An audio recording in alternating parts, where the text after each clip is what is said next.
తెలంగాణలో జనసేన సరికొత్త ప్రయాణం మొదలు పెట్టబోతోంది. తెలంగాణ రాష్ట్ర ఆవిర్భావ దినోత్సవం వేళ తెలంగాణ నవనిర్మాణ సంకల్ప సభ ఏర్పాటు చేశారు. ఈ సభకు AP deputy CM Pawan Kalyan స్వయంగా వస్తున్నారు.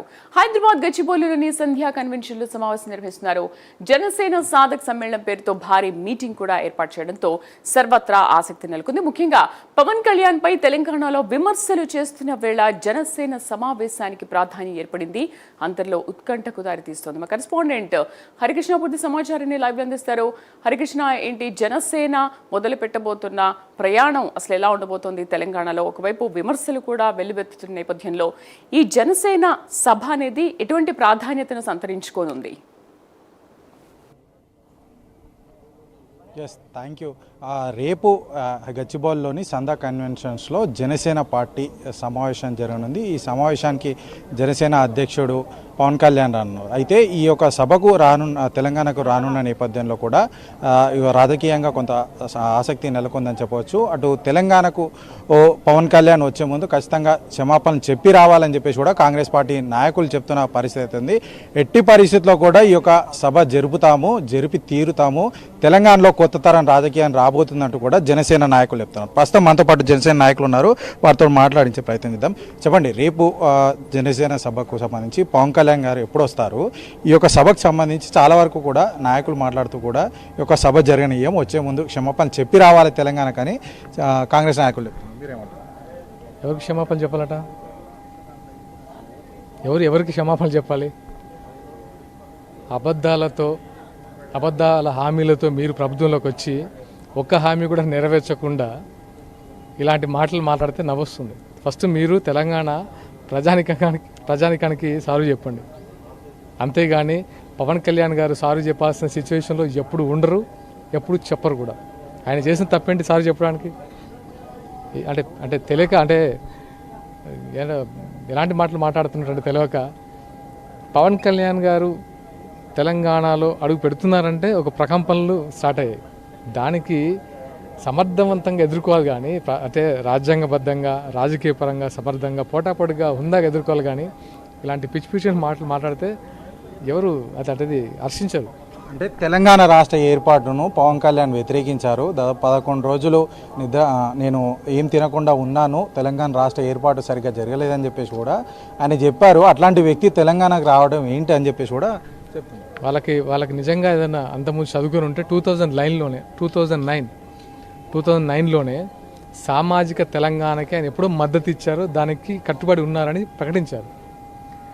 ఆయన 11 రోజులు అన్నం తినంది ఎందుకంటే, అరే విభజన కరెక్ట్గా అంటే ప్రాపర్గా విభజించలేదు అనే ఒక ఉద్దేశంతోనే అన్నదమ్ములా విడిపోయినప్పుడు ప్రాపర్గా విడగొట్టాలి. దానికోసం ఆయన చెప్పిన మాటల్ని ఫోన్ పెట్టేసి దాని కింద మైక్ పెట్టేసి వ్యక్తీకరించి కొబ్బరి తోట గురించి మాట్లాడి, ఆయన చేసిన సేవా కార్యక్రమాల గురించి ఎవరు మాట్లాడు ఎప్పుడు వచ్చి, అరే పవన్ కళ్యాణ్ గారు ఈ కొండగట్టుకి 35 కోట్లు శాంక్షన్ చేయించారే, ఆంధ్ర డిప్యూటీ సీఎం అయింది కూడా.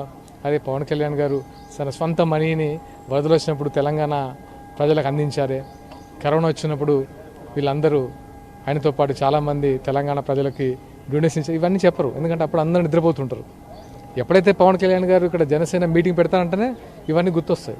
వీటి గురించి మాట్లాడమని చెప్పండి. అప్పుడు వచ్చినప్పుడు హర్షించాలిగా. ఒక్కరైనా జేబులోంచి డబ్బులు తీసి ఇచ్చిందా, సొంత మనీ తీసి ఇచ్చిన నాయకులు ఉన్నారా యావత్ తెలంగాణ? దాని ఒక్కసారి ఇప్పుడున్న మాట్లాడేవాళ్ళు, నేను అందున్నాను, ఇప్పుడు మాట్లాడేవాళ్ళు ఎవరైనా? అవన్నీ ఒకసారి గుర్తు తెచ్చుకొని మనం హుందాగా రాజకీయంగా ఎదుర్కోవాలి. సీరియస్లీ పాత రాజకీయాలు పోయాయి, చూస్తున్నాము, కొత్త రకం రాజకీయ రక్తం రాబోతుంది. మనం ఆహ్వానించాలి, వాళ్ళకు సపోర్ట్ చేయాలి.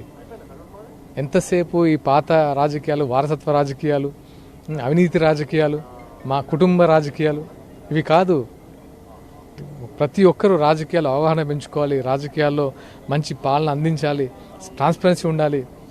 ఇలాంటి కొత్తతనం రాబోతుంది, దాన్ని ఆహ్వానించండి. ఎప్పుడు ప్రతిసారి ప్రతి బతికిన రోజులు మీరే పరిపాలించడం కుదరదు కదా. అది అర్థం చేసుకొని, ఓన్ చేసుకొని దాని తగ్గట్టు మాట్లాడండి. అంటే రేపు పవన్ కళ్యాణ్ గారికి సంబంధించి వస్తున్న నేపథ్యంలో కూడా ఆయన షెడ్యూల్ ఎట్లా ఉండబోతుంది? ఒకటి. రెండవది, తెలంగాణకు సంబంధించి తెలంగాణ ప్రాంత ప్రజలుగా, తెలంగాణ నాయకులుగా మేము ఆంధ్ర పాలకులను కానీ ఆంధ్ర ప్రజలను కానీ స్వాగతిస్తాం ఇక్కడికి వచ్చి ఉంటామంటే కానీ సినీ నాయకులుగా పవన్ కళ్యాణ్ ఇక్కడికి వచ్చి షూటింగ్ చేసుకుంటే మాకు ఎట్లాంటి అభ్యంతరం లేదు. కానీ వచ్చి తెలంగాణలో రాజకీయం చేస్తాం, సచివాలయంలో మేము అడుగు పెడతాం అంటే ఎట్టి పరిస్థితుల్లో కూడా అడుగు పెట్టనీయమని చెప్పేసి కల్వకుంట్ల కవిత అంటారు. మీరేం చెప్తారు? అవునా, మరి మీరు ఎందుకు వెళ్ళారు? మీ డాడీ ఎందుకు వెళ్ళాడు అక్కడికి, మహారాష్ట్రకి, పంజాబ్కి? మీరు చేస్తే సంసారం అంతేనా? రాహుల్ గాంధీ గారు వచ్చి ఇక్కడేం పని? ఇక్కడ రాజ్యాంగం తెలియకుండా రాజకీయాల అవగాహన లోపంతో ఒక పవన్ కళ్యాణ్ గారికి అది వర్తిస్తుందా? మిగతా నాయకులకు వర్తించదా? రాహుల్ గాంధీ గారికి వర్తించదు, మీ కేసీఆర్ గారికి వర్తించదు, మిగతా నాయకులకు వర్తించదు. ఒక పవన్ కళ్యాణ్ గారు ఆంధ్రాలో ఉండాలి, ఎక్కడికి వెళ్ళొద్దు. ఏం మాట్లాడుతున్నారు? అందులో తెలంగాణలో 2014లో మార్చ్ 14న జనసేన జెండా తెలంగాణలో ఎగిరింది. అదొకసారి అందరూ చెవులు తీసేసి వినమని చెప్పండి. అరే బాబు, ఇది తెలంగాణలో పెట్టిన పార్టీ, తెలంగాణ ఉద్యమ స్ఫూర్తితో పెట్టిన పార్టీ, ఉద్యమ స్ఫూర్తి, తెలంగాణ యువత కోసం, ఫ్యూచర్ యువత కోసం పెట్టిన పార్టీ. కొంచెం లేట్ అవ్వచ్చేమో, కానీ చాలా పకడ్బందీగా ముందుకు వస్తున్నాం. దానికి ఇప్పుడే భయపడి ఇట్లా రకరకాల మాటలు మాట్లాడుతారు. తెలంగాణ ఉద్యమ స్ఫూర్తితో జనసేన పార్టీ పెట్టారంటారు. తెలంగాణ కోసం చాలా మంది కూడా అమరవీరులు లేరు. రేపు అమరవీరుల స్తూపం దగ్గర పవన్ కళ్యాణ్ ఇవాళ అర్పిస్తారు. అమరవీరుల స్తూపం దగ్గర ఇవాళ అర్పించాలంటే అర్పించవచ్చు. ఆయన సెక్యూరిటీ రీజన్స్, ఆయనకున్న గవర్నమెంట్ సపోర్టు ఉంటే డెఫినెట్గా అమరవీరుల స్తూపం గురించి వెళ్ళడానికి పెద్ద ప్రాబ్లం లేదు, అక్కడ సెక్యూరిటీ రీజన్స్. కానీ ఆయన ఎప్పుడు ఆయన గుండెల్లో తెలంగాణ అమరవీరుల గురించి ఆంధ్ర సభలో మాట్లాడుతుంటారు. ఆంధ్ర సభలో తెలంగాణ పోరాట స్ఫూర్తి గురించి, అమరవీరుల గురించి మాట్లాడిన వ్యక్తి ఎవరైనా ఉన్నారా? ఆంధ్రాలో తెలంగాణ వాళ్ళని చూసి నేర్చుకోండి, వాళ్ళకు తెలంగాణ భావం ఉంటుంది. ఏం మాట్లాడినా జై తెలంగాణ మాట్లాడుతుంటారు, తెలంగాణ అస్తిత్వం గురించి పోరాడుతూ ఉంటారు. ఆ యువత నాకు నచ్చుతారు, అక్కడ నేను పోటీ చేస్తే వేరేలా ఉండేది అనే అంత ఇష్టం చూపిస్తున్నప్పుడు మీకు ఇంకేం అర్థమవుతుంది? అమరవీరుల గురించి, తెలంగాణ గురించి పవన్ కళ్యాణ్ మాటలు. తెలంగాణ అస్తిత్వం అంటే మీరు చెప్తున్నాం కదా, గద్దర్ గారిని మీరు తీసి రోడ్డు మీద పెట్టారు, ఆయన గుండెల్లో పెట్టుకున్నారు. అమరవీరులకు మీరేం కల్పించారు? అమరవీరుల కుటుంబాలు రోడ్డు మీద ఉన్నాయి, మీరేం చూపిస్తున్నారు? ఇప్పుడు 12 సంవత్సరాలు అయిందా? అమరవీరుల కుటుంబాలు బాగున్నాయా? ఎంతమందికి వాళ్ళకు మీరు రాజకీయాల అవకాశం కల్పించారు, వాళ్ళకు సహాయం చేశారు, ఆర్థిక సహాయం, వాళ్ళకైనా ఉద్యోగాలు ఇప్పించారా? చెప్పండి.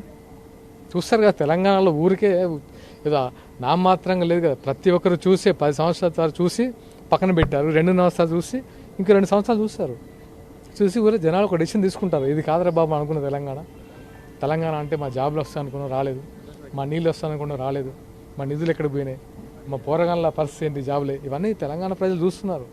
అందుకే కదా కడుపు మండి రాజకీయాల్లోకి వస్తున్నారు జనాలు. ఊరికే రాలేదు కదా, చదువుకునే వయసులో లేదు, ఎందుకు పట్టుకొని జనసేన జెండా ఎందుకు పట్టుకున్నారు? ఇంకెంతకాలం రా బాబు, ఆ 4 కుటుంబాలేనా?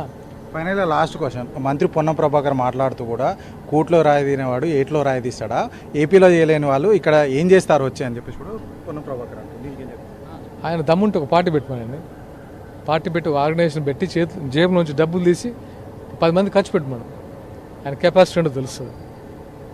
సొంతంగా పార్టీ పెట్టి ధీటుగా నిలబడి ఈరోజు అక్కడ డిప్యూటీ సీఎం స్థాయి కాదు, జాతీయ స్థాయి నాయకుడు అయ్యాడు. ఆయనకు ఈయనతో కంపారిజన్ ఏంటి? కంపారిజన్ ఉందని ఒప్పుకుంటారా? పొన్నం ప్రభాకర్ గారు, మీరు కరీంనగర్కే ఏం చేయలేదు. కరీంనగర్ మీరు నమ్ముకున్న ప్రజలు గట్టిగా మాట్లాడితే మీ ఉస్మానాబాద్ ప్రజలకు మీరు ఏం చేస్తారు ఒకసారి చెప్పండి. ఆయన అక్కడ పిఠాపురం ప్రజలకి ఇన్ని చెప్పొచ్చు ఆయన చేసినండి. ఉస్మానాబాద్లో మీరు ఏం చేస్తారు ఒకసారి చెప్పండి, మేము హర్షిస్తాం, మేము వినాలనుకుంటున్నాం. అసలు మీరు ఏం చేస్తారు? ఫైనల్గా రేపు సభకు సంబంధించి పర్మిషన్ రాలేదని చెప్పేసి కూడా చెప్తున్నారు కదా, దీనిపైన ఏం చెప్తారు? అదే వస్తుంది, పర్మిషన్ రాకుండా ఉంటుందా? పర్మిషన్ రావాలి, వచ్చి తీరుతుంది. పవన్ కళ్యాణ్ గారు వచ్చి తీరుతారు. సభ జరగకుంటే ఇక్కడ ఎలా అవుతుందో మాకు తెలియదా? మొత్తానికి రేపు ఖచ్చితంగా ఈ యొక్క సభ జరుగుతుంది, ఎట్టి పరిస్థితుల్లో కూడా సభ జరుపుతాం. దీని పర్మిషన్ సంబంధించి కూడా ఖచ్చితంగా వస్తుంది. ఏదైతే తెలంగాణ సంబంధించి ఎవరైతే పవన్ కళ్యాణ్ రాకను వ్యతిరేకిస్తున్నారో వారందరూ కూడా వస్తూ వాళ్ళు ఏం చేశారు, గత 10 ఏళ్ళ అధికారంలో ఉన్నప్పుడు ఏం చేశారు, ప్రస్తుతం అధికారంలో ఉన్న వాళ్ళు ఏం చేస్తున్నారు, వాళ్ళు సమాధానం చెప్పాలని చెప్పేసి వాళ్ళ ఆత్మవిమర్శ చేసుకోవాలని కూడా జనసేన నాయకులు అయితే చెప్తున్న పరిస్థితి అయితే ఉంది. మొత్తానికి జనసేన సమావేశానికి సంబంధించి పవన్ కళ్యాణ్ రాకతో రాజకీయ పరంగా కొంత ఆసక్తిగా ఉద్రిక్త వాతావరణం నెలకొనే అవకాశం అవకాశం కూడా ఉంది. అటు పవన్ కళ్యాణ్ రాకని అడ్డుకుంటామని చెప్పేసి కొంతమంది చెప్తుంటే ఎట్టి పరిస్థితుల్లో కూడా పవన్ కళ్యాణ్ వస్తారు, సభను విజయవంతం చేస్తామని చెప్పేసి జనసేన నాయకులు చెప్తున్న పరిస్థితి అయితే ఉంది.